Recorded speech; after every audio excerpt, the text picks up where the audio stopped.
Do you need a permit to sell food from home? How to sell food from home legally, and what food can be sold from your home.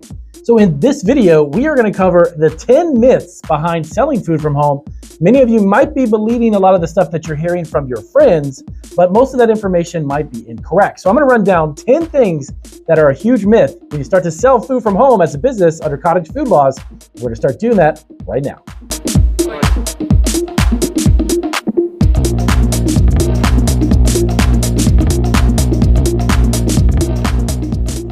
All right, so welcome back to Marketing Food Online. So as I mentioned in the introduction, we're going to cover 10 crazy myths about selling food from home. Now, many of you may or may not have heard some of these things that I'm going to cover in this video, but I want to kind of dispel some of the misinformation that's out there and to help you get in the right direction to start your food business. But before we do, as always, definitely hit the subscribe button and give us a big thumbs up if you find this video informative and educational, because that lets YouTube know that you enjoy our videos. So they'll definitely show you additional videos from our library. And of course, remember to check out down below this video, there is a join button. It's a blue button there that says join. That's for our brand new memberships program. There's actually 3 different tiers. There's a short video that'll explain how it actually works. But if you definitely love our video, we would definitely want you to join our memberships because you get a lot of additional perks.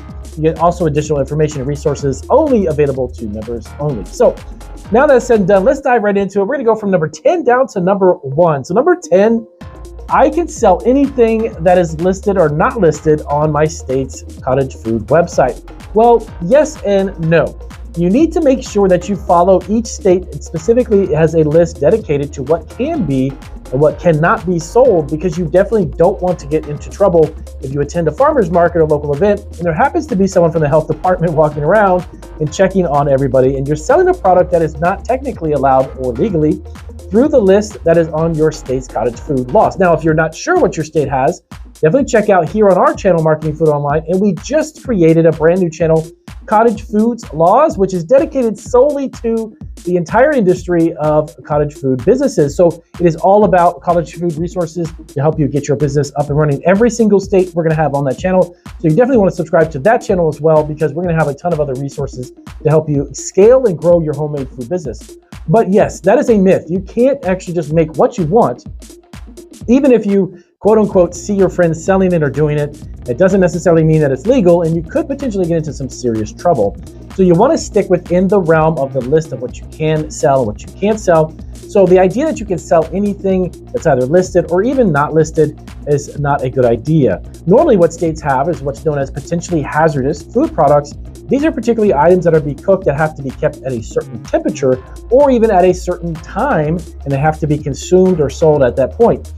Here's a great example is like food trucks, restaurants, cafes, they create meals, pizzas, tacos, hamburgers, whatever that might be. But those are items that have to be consumed immediately, or they have to be kept at a certain temperature. So cottage food laws would be something like baked goods, snacks, popcorns, things that are not considered potentially hazardous. So don't steer off of the list of what they allow you to do, because you could get into some trouble. Number 9, I can sell as much as I want. Well, yes and no. Some states actually have a sales limit. Every state actually has a sales limit preset for you based upon your state as well. And the amount of money that you can actually sell annually every 12 months is actually already set up for you. Now, some states do have a no sales limit. That is something that, yes, you can sell as much as you want if your state allows it. I've actually seen some states that are as low as $5,000 and $10,000, which is kind of a little weird because it's literally next to nothing. You can sell that much in a month. But $5,000 to $10,000 in sales of a certain product or whatever you're making through the cottage food law. So can I sell pretty much anything as much as I want? No, not necessarily. The other thing that you want to keep in mind is that you want to make sure you log everything. You want to handle this as a business. You want to keep track of your sales, keep track of your expenses, because at the end of the year, if you do create a profit, it is taxable income. It is literally a business income. So you want to make sure that you tell your accountant of that every single year when you do your taxes. So no, you can't necessarily just sell as much as you want. You've got to stay within the guidelines. Now, if you exceed that and you have an opportunity to grow your business into a commercial kitchen or something bigger, then you're not going to fall under cottage food laws. You're going to be doing an actual commercial food processor or food distributor or food manufacturer, and that's going to be a different type of license. Number 8, I don't need an LLC. I'm just going to run this business as a sole proprietorship. Yeah, that's not a good idea. Here's the reason why. If you don't understand the legal structure of a sole proprietorship, I'm going to break it down for you in a very simplistic way of explaining this. Number one, you as a sole proprietorship are going to take every bit of responsibility on your own shoulders. So if Damien happened to, let's say, start a business from home selling food, and I'm not going to get a legal status like an LLC or an S Corp or C Corp or any type of incorporation to separate my business from my own personal life. I give someone a food item and they actually get sick, they get to the hospital and they incur a bunch of bills, and they turn around and sue me. Well, guess what? I personally am liable. They could take my house, they could take my cars, they could take this shirt off my back. You are literally sole proprietor. You are responsible for everything that takes place, whether it's positive or negative, in your business. So do yourself a favor. Even though cottage food laws don't require, in almost every state, believe it or not, they don't require you to actually create an LLC, do it. Because a legal LLC, a limited liability corporation, will give you the legal protection that you would need in order for you to kind of bypass having to absorb personally any legalities or legal ramifications that come from your food business. When you deal with food, don't be a sole proprietor. If you're selling laptops or you're selling books, that's different. Nobody's eating books and they can get sick, and nobody eats a laptop, obviously.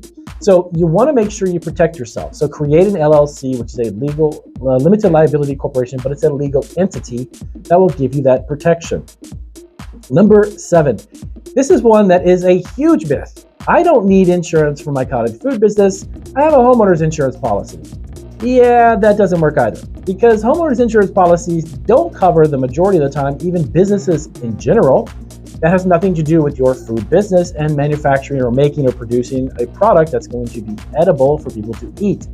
So yes, you should get yourself a food liability insurance policy. Now, I'm not an insurance agent. I'm not going to sell you a policy or explain it to you, but I can tell you a couple of things that I know only from my own experience. It doesn't cost very much to get. Every year, annually, the insurance policies are between a few $100s to at the most maybe $1,000, but that's kind of unusual. You'd be about $600 to maybe $700 a year, but you need to have one. Now, my state doesn't require one, Damien, so why do I need to buy it? Well, you're right. Most states actually don't require any type of food business insurance policy under cottage food laws, but that doesn't give you legal protection. If something happens, the state's not going to say, hey, it's no big deal. Damien's just making some cookies at home. You're sick. Don't worry about it. You can't sue him. There's no reason to have any insurance. Wrong. That is a myth. You need to definitely protect yourself legally, and then you need to protect yourself with insurance. Number 6. I'm not comfortable with putting my home address on my label, so I know my state requires it, but I'm not going to do that. Well, that's going to be a problem as well. Because if there's no contact information and somebody gets sick with a product that you produce, there's no traceability as is known in the food industry. And that fact that they have the address on there, someone can trace it back and double check, because maybe, potentially, you got somebody sick with salmonella. Maybe you prepared a product in your kitchen and you had some chicken on the counter or something got cross-contaminated. You need to follow the guidelines. And if your state, which most of them, almost 99% of the time, require your home address because that's your base of operation of where you're making your product, you need to make sure you follow that. So in case someone has an issue with it, they can come back and say, hey, Damien, somebody got sick. We just want to make sure we're going to come and do a double inspection. We're going to find out what's going on. Make sure you follow the guidelines if it's required in your state. Number 5, my state allows online sales, so I can ship my product over state lines. Wrong again, because I know this is a little odd. And being an e-commerce guy for 12 years, I know how e-commerce works. If you've got a website and you're in Texas and somebody in California sees your website and buys a product, guess what? You can't technically ship it over state lines. Now, there are very few states that will allow you to do this, but they also tell you that you'll need to follow federal guidelines in regards to your food production and shipping. This becomes very technical and a little bit involved, and it's kind of tricky. But the idea that you produce a product online in your state, let's say if it's Florida, says, hey, you can definitely sell a product online, you can have an e-commerce business and sell it, but you have to deliver it in person, not ship it over state lines. You can't ship it over state lines. You can do what you want if you choose to do that, but I don't recommend you breaking the law, of course, and doing something you shouldn't be doing. So highly recommend you follow that law as well. You can't necessarily ship it just because you have an online presence and you have a website. So number 4, this is the classic.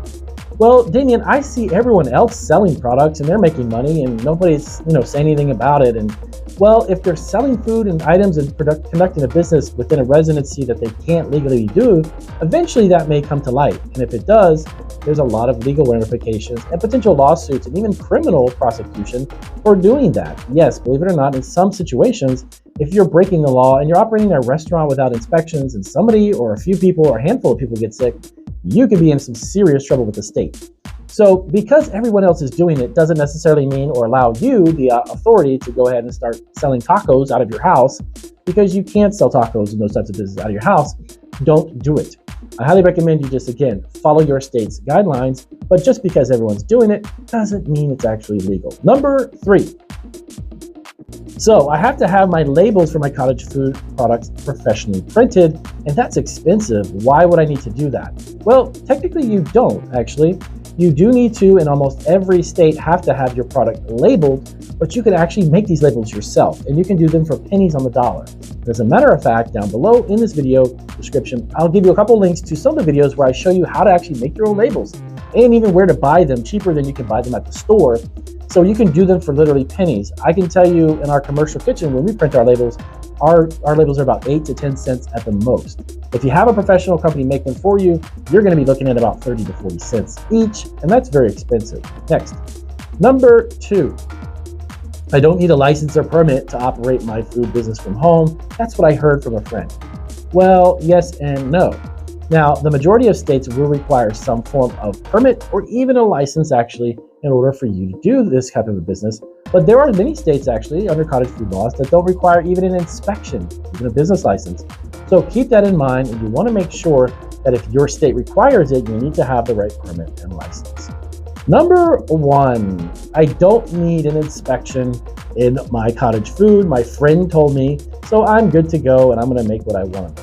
And that's wrong as well. That is a myth. Because in many states where you apply for the permit and license, you will have to have your kitchen inspected.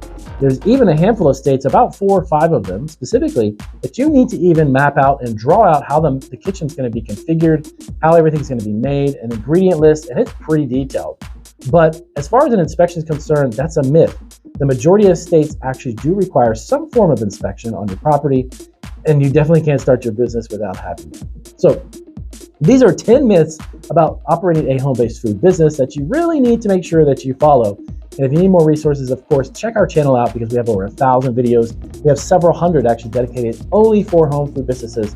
And remember that you definitely need to subscribe to our new channel, Cottage Foods Laws, where we have a brand new setup for the homemade entrepreneur. So with that being said, I'll see you guys on our next video. Hopefully this was helpful. If it was, give us a big thumbs up. And of course, ask questions if you've got down below in the comments. See you guys in our next video.